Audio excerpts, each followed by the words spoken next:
Hello and welcome to Butter Movies. When we first met Rebecca, she revealed the heart of an activist. She knows the hot-button societal rules and when to push them to achieve her agenda. But can you imagine her in a situation similar to Tommy's on Landman Season 1 Episode 1, bag over her head and a gun held to it while the cartel demanded answers? Can she really fare well in situations like that? If Monty is gone, there won't be time to reassess what it means to have her on the payroll, but she'll also lose the only ally she had. At this point, we have no idea what's ahead, but when it comes to Rebecca, it could go either way. Angela and Ainsley continue to provide the show's comic relief. During the promotional interviews for Landman, the sentiment was that the series was funny, Sheridan's funniest to date.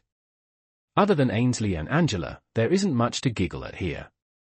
Life is interwoven with laughter and pain because anything else would see us all falling apart, but for genuine laughs, the women are the focal point. Of course, they want to help the folks at the retirement home fulfill their sexual bucket lists. And, of course, Ainsley wants Ryder to help bring them to fruition for the ladies. We can also count on Ainsley's constant reminder to Tommy that he asked her to lie to him about what she does, so can he please pretend to believe them in return? At least this time out, we got to know Angela a little better with Tommy's assistance. Angela and Ainsley continue to provide the show's comic relief. During the promotional interviews for Landman, the sentiment was that the series was funny, Sheridan's funniest to date. Other than Ainsley and Angela, there isn't much to giggle at here. Life is interwoven with laughter and pain because anything else would see us all falling apart, but for genuine laughs, the women are the focal point. Of course, they want to help the folks at the retirement home fulfill their sexual bucket lists. And, of course, Ainsley wants Ryder to help bring them to fruition for the ladies. We can also count on Ainsley's constant reminder to Tommy that he asked her to lie to him about what she does, so can he please pretend to believe them in return? At least this time out, we got to know Angela a little better with Tommy's assistance. We might as well start with the most significant character development we've had so far on Landman, one that makes Cooper's multiple beatings seem quaint. Although we didn't have firm confirmation of his death, it would be a miracle if Monty survived until the Landman finale. Promoting Tommy to vice president was long overdue and showed Monty's willingness to step aside, but offering Rebecca a full-time position as the VP of Exploration based on her shrewd negotiation skills and killer's attitude alone showed Monty's heart was still business first, people second. Maybe this is the story we've been waiting for that brings Demi Moore's Cami into the story. If Monty is dead or even incapacitated in some way, the business could be in her hands. As sharp as Monty is with business, not having a clear path of succession would seem strange. But he's also the kind of man who takes his longevity for granted with only modified lifestyle changes. As we discussed in the Landman Season 1 Episode 8 review, passing on the joys life offers while allowing your stress level to kneecap your health makes little sense. Like other Taylor Sheridan shows, Landman is, at its core, a soap opera. Leaving the business in Cami's hands while Tommy and Rebecca try to work together would be incredibly dramatic. Tommy's temper may have a hairpin trigger, but his compassion and empathy are boundless. Rebecca is fresh out of either. The idea of watching them navigate the intricate depths of the oil business is promising. From my perspective, it's a nightmare, and I'm not alone. Nate has no idea what working for Rebecca means, but if she negotiates like she litigates, there's not much hope for building bridges and plenty of certainty for destroying them. Before any new working relationship can begin, whether Monty survives or not, the cartel mess needs fixing. It seemed like a good idea to enlist the military for a round of war games to scare away the cartel. But that theory was tested when the games took actual civilian lives. The reserve commander was panicked. He was under the impression there were no people on that land. Tommy told him there were no oilmen out there. Something happened to Monty Miller, John Hamm, at the end of Landman Season 1, Episode 9, but it's not entirely clear whether he lived or died. As the head of Tommy Norris, Billy Bob Thornton, Oil Company, MTEX, Monty is one of the most important characters in Landman.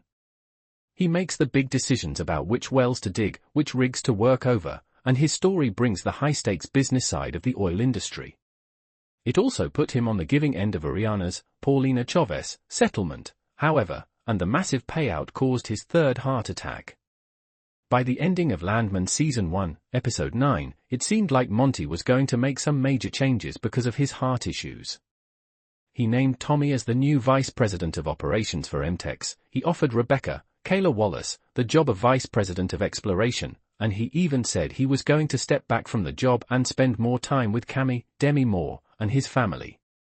Those changes seemingly weren't enough, however, as Monty's heart rate spiked, and he looked physically uncomfortable just before the episode ended. It's not clear what happened to Monty, but Landman did hint at his fate.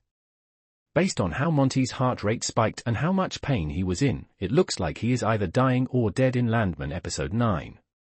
Monty himself said he had a busted, rotten heart, and the constant stress of managing a multi-billion-dollar oil company wasn't doing him any favors. His increased heart rate and physical discomfort could be a sign that he was having yet another heart attack immediately after his third bypass, which would be catastrophic for his health. If Monty didn't already die from his heart complications, he's almost certainly at death's door. There's another hint in Landman Episode 9 that Monty isn't long for this world. The morning after his heart rate increased, Tommy got a call from Cami that didn't go well. While Landman didn't reveal exactly what Cami said, Tommy's response of "I'm sorry to hear that. What can I do? Is there any way I can help?" seems to indicate that Monty is dead. On top of that, the coyote Tommy saw get shot at the end of the episode is heavily symbolic, and it could be a metaphor for Tommy taking Monty's place at MTech. Ariana is spooked when Cooper starts talking about their shared future, given that they've only kissed a few times and things are still so weird. She tells him to focus on his own life, but he's got something to say. "I have a dream, but don't know if I have the courage to chase it just for me," he tells her, adding that he's already risked his life and quit his job for her, because he's in love with her. "You want proof that I won't quit?" he asks, lifting his shirt to show her the giant, purple bruise across his chest. "My body is my proof. I took one look at you, and I fell, and I'm still falling." She starts kissing him, but then the doorbell rings, interrupting them again. And she grumbles that God is begging us not to do this. After she dispatches the door-to-door salesman, she climbs on top of Cooper and declares that they're going to find out if they truly have chemistry, and then her son starts crying from his crib. This is God's last warning. "If you don't take it, you're stuck with me," she quips as they keep kissing. Cooper is more than okay with that. Tommy returns home from seeing Monty to find that Angela has made paella and invited Ryder to stay for dinner. Just like in Episode 5, Tommy makes a big fuss about how Angela went over the top with her expectations for the meal, and when they talk about it outside, he tells her he's happy to have her do whatever she wants, dinner-wise, as long as he doesn't have to participate. "I think we're supposed to side with him on this, but do whatever you want, but don't expect me to take part," is a bummer of a thing to hear from your partner, no? Landman Episode 9 ends with an interesting sequence where Tommy is standing in his backyard after presumably hearing the news of Monty's death. He looks to be contemplating, and he sees a coyote out in the field beyond the yard. He studies it for a moment before the neighbor comes out and shoots it with a rifle, killing it for preying on her pets. There's important symbolism here to break down, relating to the coyote and to the fact that it died, that connects it to Tommy's narrative in the coming. Tommy's expanded role in MTEX's leadership could also have a big impact on other Landman characters. Angela, Ali Lata, for example, already bemoans how much Tommy works, and those complaints won't go away now that he's a vice president. Cooper's, Jacob Laughland, decision to start his own oil company will also put him in direct competition with MTEX, which should put a new strain on the Norris family. Even Cami could have more to do in the next installments of Landman, as she could either take a bigger role in MTEX or at least figure out what to do without Monty around. Dallas Cowboys owner Jerry Jones swings by Monty's hospital room to impart some wisdom about how Monty should spend more time with his kids, but then uses his example of buying the NFL team and employing his children, which doesn't seem like a super replicable model, but who am I to say?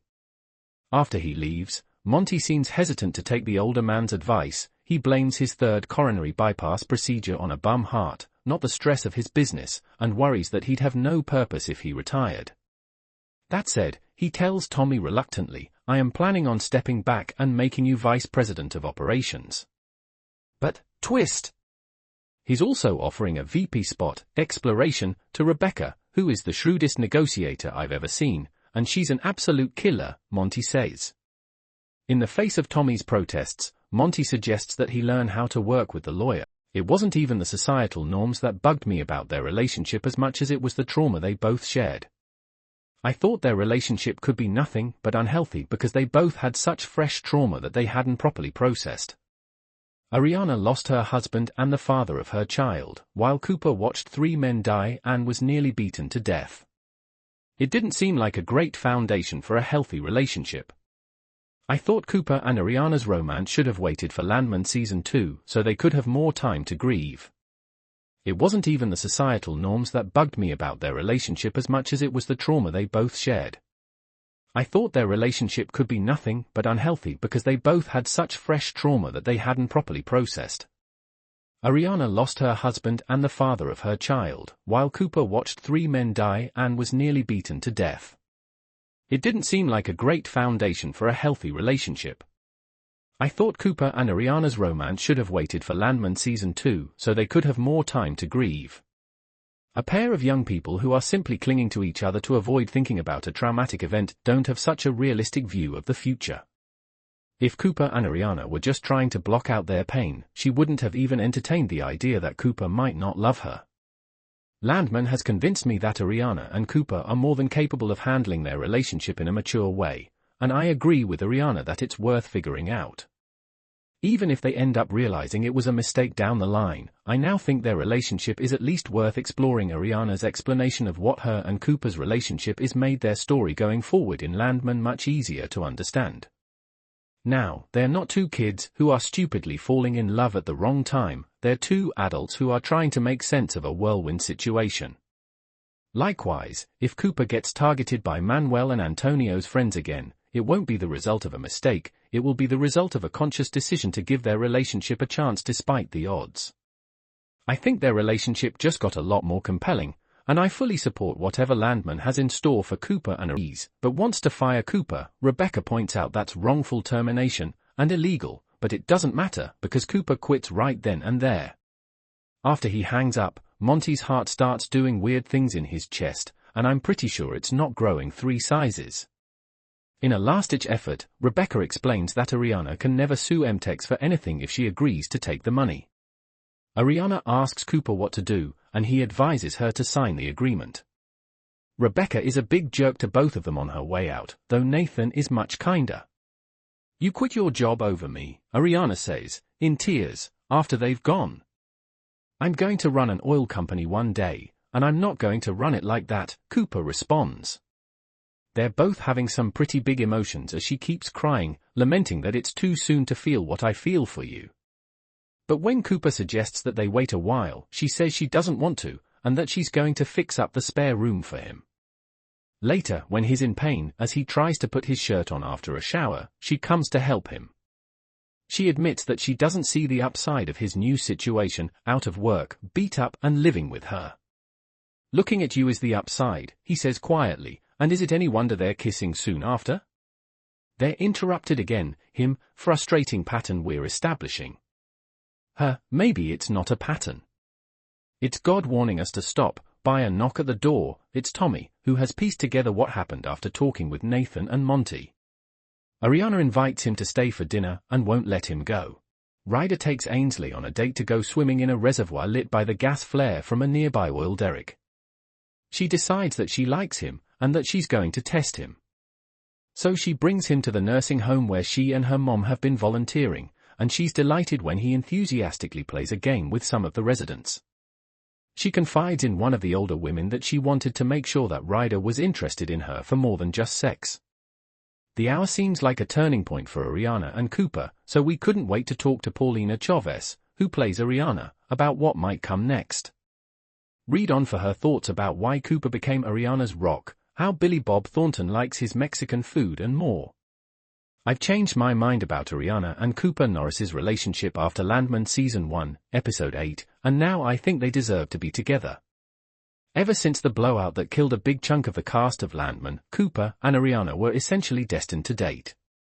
Cooper started helping Ariana around her house, cutting her grass and helping her with her bills. Then, in Landman episode 7, the two finally kissed after Cooper started staying at Ariana's house to recover from his injuries. While I didn't agree with it then, I've changed my mind now. I'm not the only person who had a problem with Ariana and Cooper having a relationship so quickly after the blowout. Rebecca, Kayla Wallace, was furious with them, and even tried to intimidate Cooper into signing the settlement agreement for much less than it was worth. Elvio's friends even tried to kill Cooper for growing close to Ariana, and even Tommy, Billy Bob Thornton, couldn't understand why they were together. The couple did, however, manage to change his mind in Landman episode 8, and they actually changed mine as well. At first, I thought Cooper and Ariana were rushing into their relationship. As Rebecca pointed out, in the span of just 3 weeks, Ariana went from being married to Elvio to sleeping in the same bed as Cooper. Their entire relationship felt rushed, which wasn't helped by the fact that there were constantly outside pressures putting them under even more stress. From Manuel, J.R. Villarreal, and Antonio, Octavio Rodriguez, constantly trying to scare Cooper away to the settlement Rebecca has been trying to get Ariana to sign, Cooper and Ariana just didn't seem to have enough time to actually form a strong bond. 12. Whatever has been growing between Landman's Cooper and Ariana since the series' 3rd episode turns into something real, if undefinable by both parties, in Sunday's hour. Rebecca kicks off the episode by getting Cooper alone in Ariana's backyard and using every bit of that self-assured intensity she displayed during the deposition. The money MTEX is offering, she says, is enough to set up Ariana and her son for a long time. But if the widow wants to seek damages from the company, well, then we must scrutinize everything. Every family, she threatens. And this? I mean, do you have any idea how bad this looks? Husband dead less than a month and you're sleeping in his king bed? The one person who survived the explosion completely unscathed? She insinuates that he knew exactly what he was doing on the day of the explosion and, in fact, set it up to kill Elvio. I will crucify you to destroy her, and I do mean to destroy, she continues, even though Cooper argues that nothing she's saying is true. I reject your truth, Rebecca replies. I think I'll invent my own. Inside, she and Nathan try once more to get Ariana to accept their settlement, but the young mom wants to know what Cooper thinks. $1 million, he says. You weren't standing on that doorstep this morning at 7 a.m. because you're sitting on a strong case. He points out that the Occupational Safety and Health Administration, or OSHA, and other regulatory agencies would have a field day with the accident. Also, he's sure MTEX hasn't told their insurance company about it. They're cornered. As Rebecca fumes, Nathan calls Monty. They've barely begun when Tommy asks what, exactly, they're doing. Ariana says they're trying to figure it out, getting angry as she points out that the 22-year-old worm on a workover crew would not be my solution to her problems. She does not back down under Tommy's scrutiny, explaining that Elvio was nice, but Elvio never looked at me the way Cooper looks at me. Not once, ever. She's on a roll, and it's not long before she's firmly suggesting that Tommy be on his way. Judge me all you want from that truck, but I will not be judged in my own king house, she says, moving him toward the door. For his part, Tommy seems equal parts amused and admiring of the widow. Son, he tells Cooper as he leaves, you might have outkicked your coverage on this one. Then he lets Ariana know that he thinks she's one of the few people who actually deserves happiness, and takes off. Tommy then heads to the Patch Cafe, where she repeats her insinuation from earlier. Cooper had the knowledge and wherewithal to get the pump jack to explode, and she can prove it in court. Tommy gets mad, fast, threatening her and kicking the bastard out from underneath her as he leaves. Elsewhere in the episode. The Texas governor agrees to Monty's request to have the Texas National Guard train in the area where they're having problems with the cartel. The idea, a strong militaristic presence will deter drug activity on oil company property. It goes sideways, though, when the Guard practices air assaults in the area where a drug transfer is underway, and one of the explosions blows up a van, killing at least one person. Monty's chest pain doesn't go away, and he winds up in the hospital after having his 5th heart attack.